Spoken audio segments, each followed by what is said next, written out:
Good morning class Riddhi Chaudhary Mahavidyalaya से मैं आज आपके सामने बीए फर्स्ट सेमेस्टर में आज हमारा टॉपिक है आवश्यकता पदानुक्रम सिद्धांत, जिसको हम लोग नीड हायरार्की थ्योरी भी कहते हैं। जिसे किसने प्रेजेंट किया? मैस्लो ने। ठीक है, उनका पूरा नाम था अब्राहम मैस्लो। बनाना हो तो बना लो। ठीक, तो अब्राहम मैस्लो ने ये सबसे बढ़िया अप्रोच दिया है और ये बिल्कुल फैक्ट है बेटा कि हर बार एग्जाम में आता है। ठीक, कभी तो मैस्लो के नाम से आ जाता है कि अब्राहम मैस्लो ने जो अभिप्रेरणा सिद्धांत दिया उसको दीजिए, कभी तो आवश्यकता पदानुक्रम सिद्धांत अकेला लिख के आ जाता है। तो आप समझने के ऊपर अगर आप समझ गए कि आपको ये डायग्राम बनाना है और इसके बारे में बताना है तो आप बना लेंगे, और अगर आप नाम में भटक जाएंगे तो आप वास्तव में ये क्वेश्चन अच्छा खासा क्वेश्चन जो है वो खो देते हैं। मोस्टली लॉन्ग में आता है ये क्वेश्चन। ठीक, तो इसमें 5 आवश्यकताएं बताई थी। वैसे तो 7 है, लेकिन 2 कुछ ऐसी हैं जो उतनी इंपॉर्टेंट नहीं है, अपर स्टेजेस कहलाती हैं। जब ये पूर्ण हो पाती है तब उस पर ध्यान दिया जाता है। ठीक, तो इसीलिए उन 2 को ज़्यादा ध्यान नहीं देते हैं। तो फर्स्ट इसमें नीचे सबसे नीचे जो आवश्यकता है उसको सबसे पहला आवश्यकता माना गया है, जिसे बोलते हैं आधारभूत आवश्यकता है। आधारभूत या बायोलॉजिकल नीड्स कौन सी होती हैं? बायोलॉजिकल मतलब होता है जो शरीर से जुड़ी हो, जो नीड्स हमारे शरीर से जुड़ी हो और जिनके पूर्ति होने का कारण है हमारे शरीर को जीवित रखना, उसे आधारभूत आवश्यकताएं कहते हैं। जब भूख लगती है तो अच्छा एक खाना क्यों खाते हैं? ताकि हम अपने शरीर को बराबर ऊर्जा दे पाएँ, ताकि हमारा शरीर जो है वो उसी स्थिति से काम कर पाए जैसे पहले कर रहा था।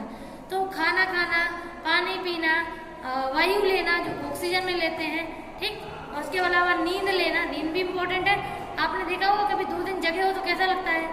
सेल्स इतनी गर्म हो जाती हैं, दिमाग ऐसे लगता है जैसे घूम रहा है।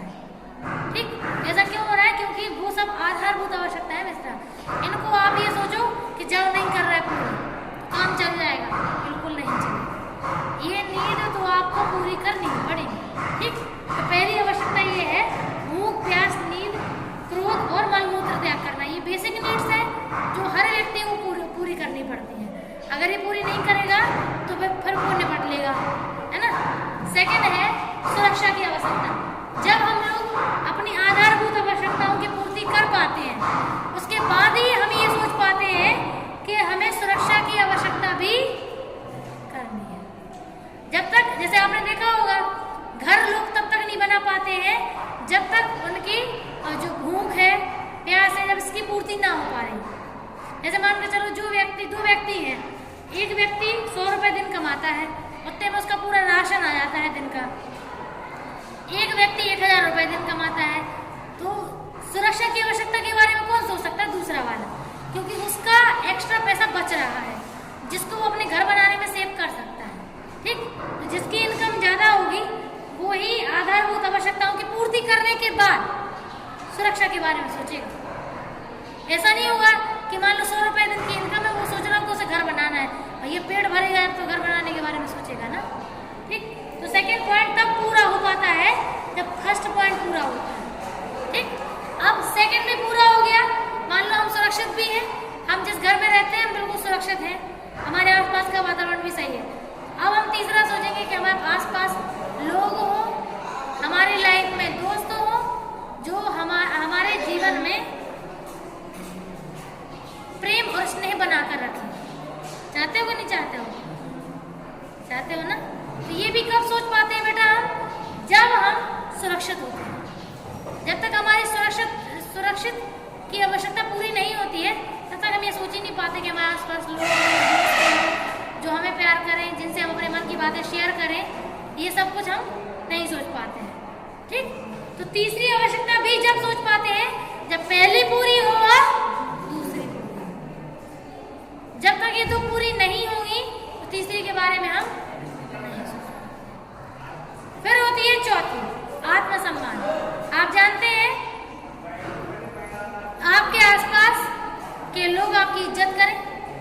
अभी तक तो कोई पॉइंट ऐसा मुद्दा बनता नहीं था कि कोई तमाचा दे तो आपको गुस्सा आ जाए, लेकिन अब आएगा, क्योंकि अब आपकी उम्र का वो पहलू शुरू होने वाला है जिसमें आपका ईगो हर्ट होने लगेगा, आपको बहुत दुख होगा। तो आप बोलेंगे कि ये काम आप मुझे मार नहीं सकते, क्यों, मैं बड़ा हो चुका हूँ। तो आत्मसम्मान कब डेवलप होता है? जब हमें सूझबूझ आ जाए कि हम अपने सारे कार्य खुद कर सकते हैं, हम दूसरों की मदद करने योग्य हो चुके हैं।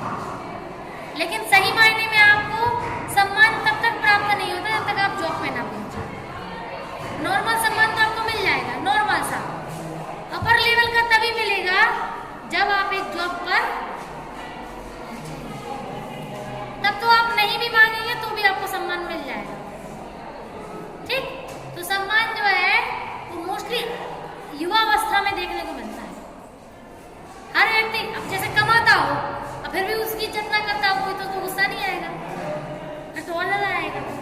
तो आत्मसम्मान भी तब व्यक्ति सोच पाता है जब ये तीन आवश्यकताएं पूर्ति हो रही हो। ये तीन ना हो रही हो तो चौथी के बारे में नहीं सोचेगा। लेकिन ये बिल्कुल फिक्स है बेटा कि 3 पॉइंट में फंसे रहते हैं लोग, चौथी पांचवी तक बहुत ही कम लोग पहुंच पाते, चौथी तक ही पहुंच जाते, पांचवी तक नहीं पहुंच पाते।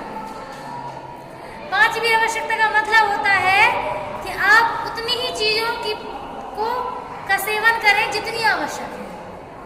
पेट रोटी से भी भर सकता है, लेकिन पेट पिज्जा से भरना है, तो इसका मतलब आत्मसिद्धि थोड़ी पहुंच पाया।